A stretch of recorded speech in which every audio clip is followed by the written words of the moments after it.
मुल्क में इमदाद शुमरो बिलाखिर हुकूमत पाकिस्तान ने ऐलान कर दिया है कि जो तनाव था DGISI के तकर्रुर और तबादले पर वज़ीर-ए-आज़म इमरान खान और army chief general Qamar Javed Bajwa में वो ख़त्म हो गया है। दोनों में रात तवील मुलाकात हुई है और मुलाकात के बाद आज हुकूमत ने यानी वफाकी हुकूमत के तर्जुमान वज़ीर इत्तलात फवाद चौधरी ने वफाकी काबीना के इजलास के बाद उस मुलाकात का ज़िक्र भी किया है, अहवाल नहीं बताया, उस मुलाकात का हवाला दिया है और फिर ये कहा है कि जो मामला है वो मुशावरत से हल हो गया है। आइनी और कानूनी तकाज़ों के मुताबिक जो है वो नोटिफिकेशन कर दिया जाएगा और साथ ही उन्होंने ये भी कहा है कि जो आइडियल ताल्लुकात हैं वज़ीर-ए-आज़म इमरान खान और आर्मी चीफ कमर जावेद बाजवा साहब में, और साथ ये भी कि प्राइम मिनिस्टर कभी नहीं चाहेंगे, वज़ीर-ए-आज़म इमरान खान का ऑफिस कभी ऐसा कदम नहीं उठाएगा जिससे आर्मी चीफ या इदारे का वक़ार कम हो, और आर्मी चीफ या वो इदारा भी कोई ऐसा कदम नहीं उठाएगा, ऐसा काम नहीं करेगा जिससे वज़ीर-ए-आज़म या वज़ीर-ए-आज़म ऑफिस का वक़ार मजरूह हो या उसमें कोई कमी हो। तो उन्होंने कहा जी कानूनी मुशावरत जो है, फवाद चौधरी साहब का मैं कोट एंड कोट सारी बातें बता रहा हूँ कि कानूनी मुशावरत जो है वो उसका कानूनी मुशावरत के बाद नए DGISI का तकर्रुर और उसके जो आइनी तकाज़े हैं उसके तकर्रुर के लिए वो सारे के सारे पूरे किए जाएंगे और यानी जो वक्त है मुकर्रर उस वक्त पर सारा कुछ हो जाएगा। इससे पहले वाली मेरी जो वीडियो थी उसमें मैंने गुजारिश की थी कि आज ये मसला हल हो जाएगा। इसके पीछे एक पूरा इमरान खान साहब के साथ उनको जो उनके दोस्त हैं, उनके साथी हैं, उनकी जो किचन कैबिनेट है, उनके जो 9 रतन हैं, उन्होंने वज़ीर-ए-आज़म इमरान खान साहब को बताया है कि आपको ही पीछे हटना होगा। अब ज़ाहिर है होता ये है कि जब दो फरीक़ों में और इस लेवल की जब यानी एक तरफ वज़ीर-ए-आज़म हो एक तरफ आर्मी चीफ हो तो फिर जो मसले का जो हल होता है उसमें ये ऐलान नहीं किया जाता कि जी हम जीत गए या वो हार गया या वो हार गया हम हार गए। प्रैक्टिकली होता क्या है वो देखा जाता है। होगा यही ज़ाहिर है कि DGISI जो थे जनरल फैज़ हमीद साहब वो अब उनका जो है वो तबादला कर दिया गया तो कोर कमांडर पेशावर चले जाएंगे और उन्होंने बज़ाते ख़ुद एक तरफ तो इमरान खान की पॉलिटिकल जो मुशीर थे ना इमरान खान साहब के 9 रतन जिनको मैं कह रहा हूँ, एक तो वो थे और दूसरी तरफ इस सारे मामले में इस सारे कज़िये को इस सारे लड़ाई झगड़े या तनाव को कम करने में जो सबसे अहम किरदार अदा किया है वो बज़ाते ख़ुद जनरल फैज़ हमीद साहब है।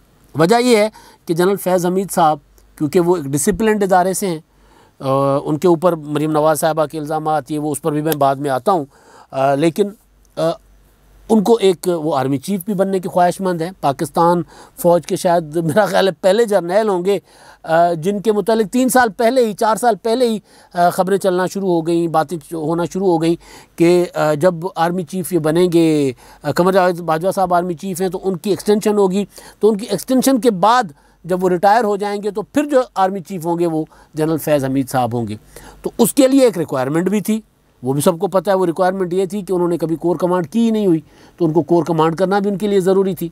तो फैज़ हमीद साहब के मद्देनज़र ये भी था कि भाई मुझे कोर कमांड करनी है। अभी अगर मुझे मज़ीद मैं ISI में DGISI के तौर पे रहा जो कि अपने मुद्दत से 2 साल मुद्दत से ज़्यादा आगे बढ़ चुका हुआ हूँ और अगर मज़ीद मैं आगे रहा इस पर DGISI के ओहदे पर तो फिर वो वाली बस तो मिस हो जाएगी ना, वो फिर वो ट्रेन चली जाएगी।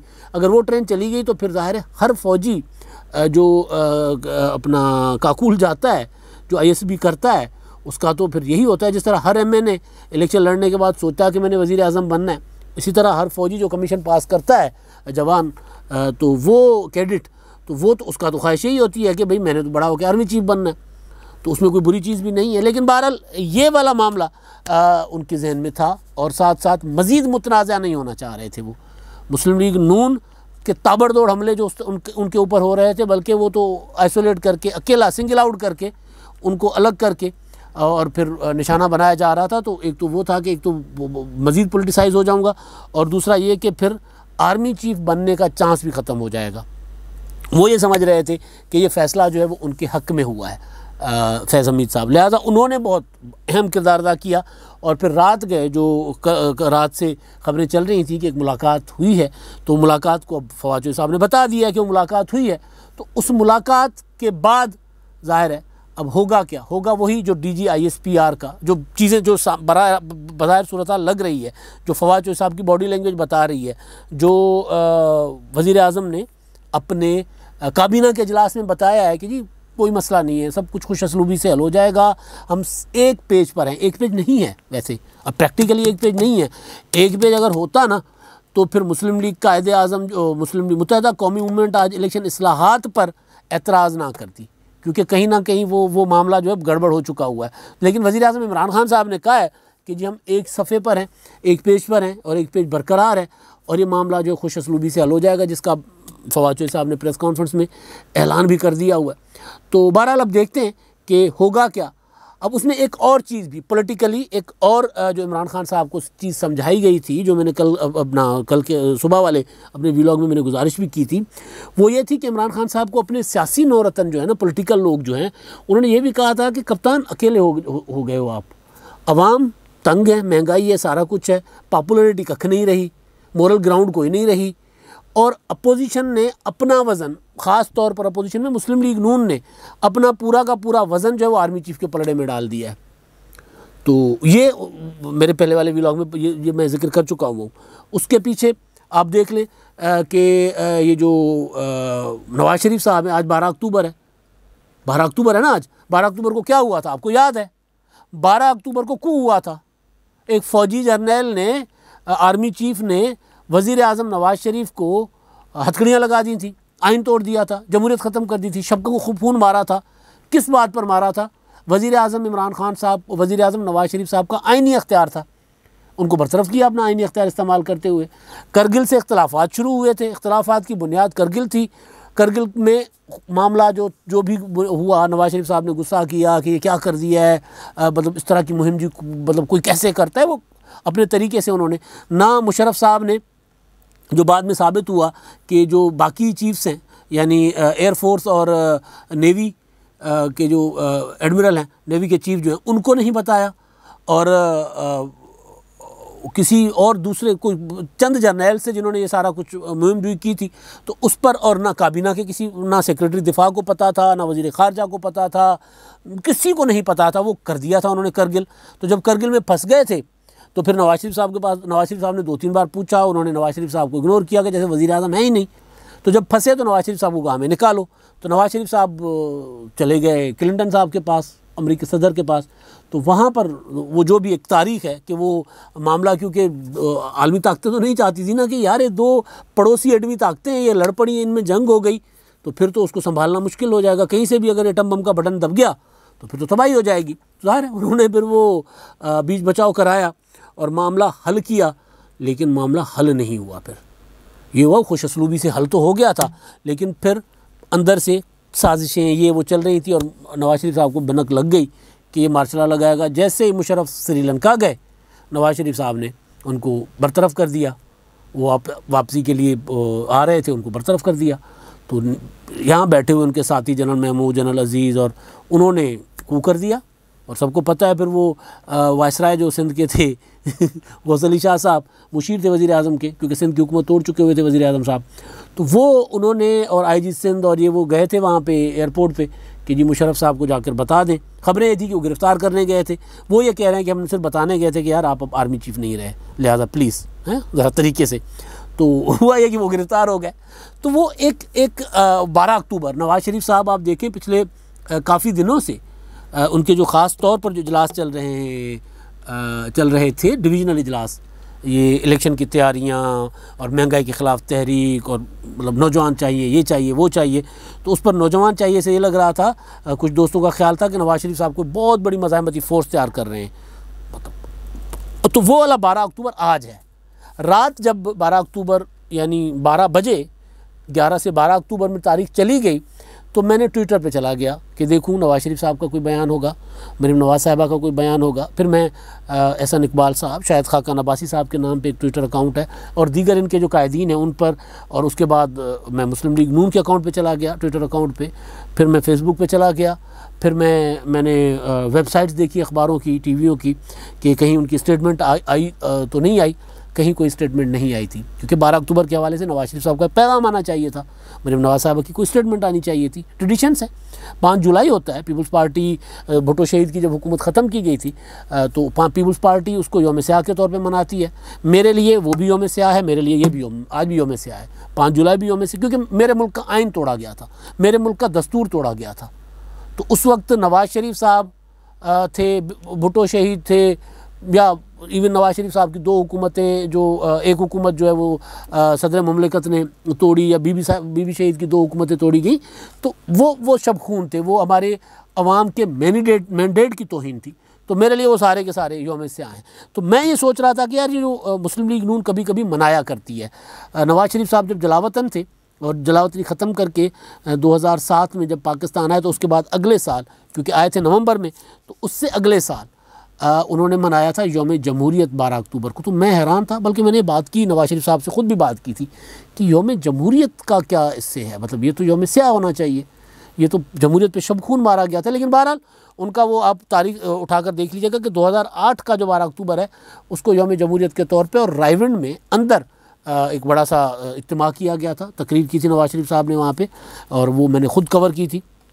तो बहरहाल तो वो मनाया करते हैं। अब अभी पीछे जितने भी इजलास हुए जिनका मैं जिक्र कर रहा था, आप देखिए उसमें नवाज़ शरीफ साहब ने हर तकरीर जो है उसमें 12 अक्टूबर का किस्सा बताया कि किस तरह कू हुआ, किस तरह वज़ीर आज़म हाउस में फ़ौजी दाखिल हो गए, किस तरह गन पॉइंट पर उनको फ़ोन पर भी बात नहीं करने दी गई, किस तरह उनके सामने एक कागज़ रखा गया जिस पे लिखा हुआ था कि मैं वज़ीर आज़म नवाज़ शरीफ सदर मुमलिकत से सिफारिश करता हूँ या सदर मुमलिकत को एडवाइस करता हूँ। वो जो भी एक आइनी लफ्ज़ था वो मैं भूल गया हूँ, वो नहीं भूल गए थे, कि वो असम्बलियाँ तहलील कर दें, असम्बलियाँ तोड़ दें। तो उस पर नीचे दस्तखत था, तो मैंने कहा जी ये तो मैं दस्तखत नहीं करूँगा। तो फिर उन्होंने फ़ौजी साहब ने कहा कि जी जनरल महमूद ने कि आप अगर दस्तखत नहीं करेंगे तो फिर आपके साथ अच्छा नहीं होगा। तो उन्होंने कहा और मैं डेड बॉडी। तो मैं भी देख रहा था कि ट्विटर पर और मैं डेड बॉडी का ट्रेंड भी चल रहा था। मैं हैरान था कि ट्रेंड मुस्लिम लीग नून चला रही है, पीटीआई चला रही है, क्योंकि इमरान खान साहब ने भी तो फिर प्राइम मिनिस्टर का अख्तियार एक्सरसाइज करने की कोशिश की ना, जो फिर खुश असलूबी से हल हो गया। अब खुश असलूबी यानी वो मैं मेरा ख्याल है वो बाद में पूरी नहीं कर गया, कि होगा वही ना जो DGISPR की प्रेस रिलीज़ थी। उस प्रेस रिलीज़ के मुताबिक फवाद चौधरी साहब का एक जुमला बड़ा अच्छा है कि वज़ीर आज़म ऑफिस नहीं चाहेगा कि जो फ़ौज का इदारा या आर्मी चीफ़ का वक़ार मजरू हो। तो उनका जो प्रेस रिलीज़ है उसके मुताबिक जितने तबादले हुए हैं, और ख़ास तौर पर DGISI वाला तबादला, वो तो होगा ना, वो परनाला तो वहीं बहेगा। तो फिर वो होगा तो उसका मतलब है कि वज़ीर आज़म इमरान खान साहब अपने वज़ीर आज़म का अख्तियार इस्तेमाल नहीं कर सके। तो मैं बात कर रहा था 12 अक्टूबर की।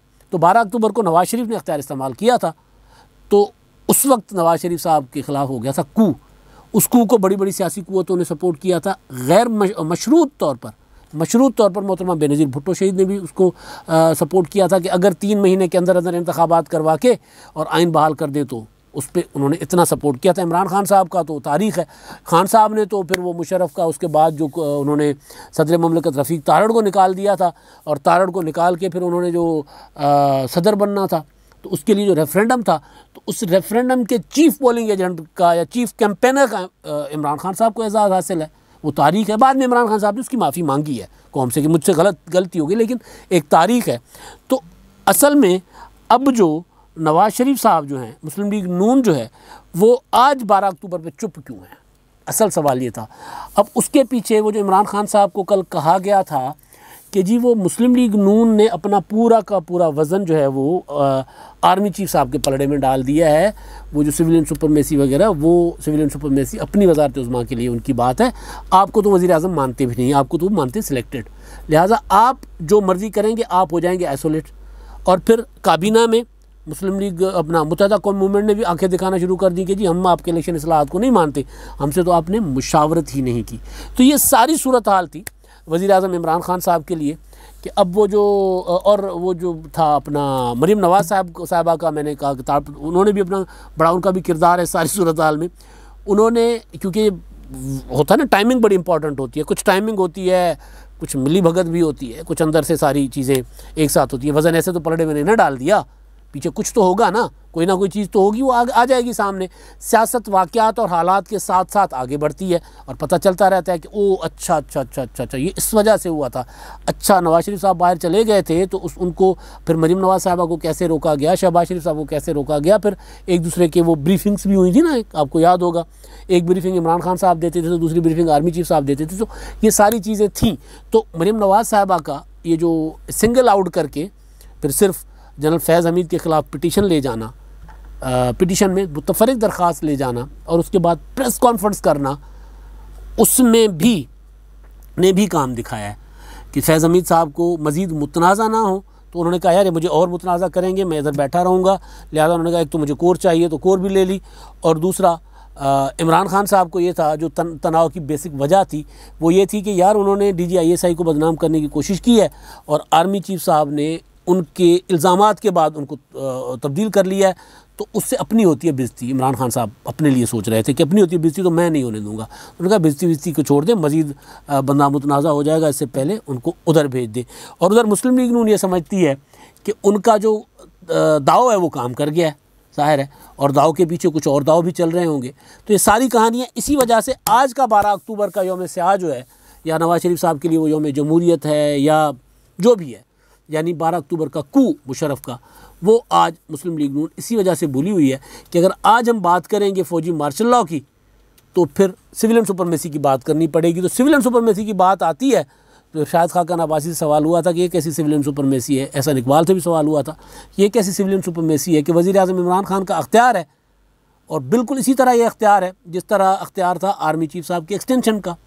उस वक्त आप कह रहे थे कि जी वज़ीर-ए-आज़म का अख्तियार था इसलिए हमने वो जो आर्मी एक्ट में तरमीम थी उसको सपोर्ट किया, तो तब आप सपोर्ट कर रहे थे। अब आप अगर मगर चूँकि चुनाचे कर रहे हो, क्योंकि तब मामलात और थे, तब सियासी हालात और थे, अब मामलात और हैं, अब सियासी हालात और हैं।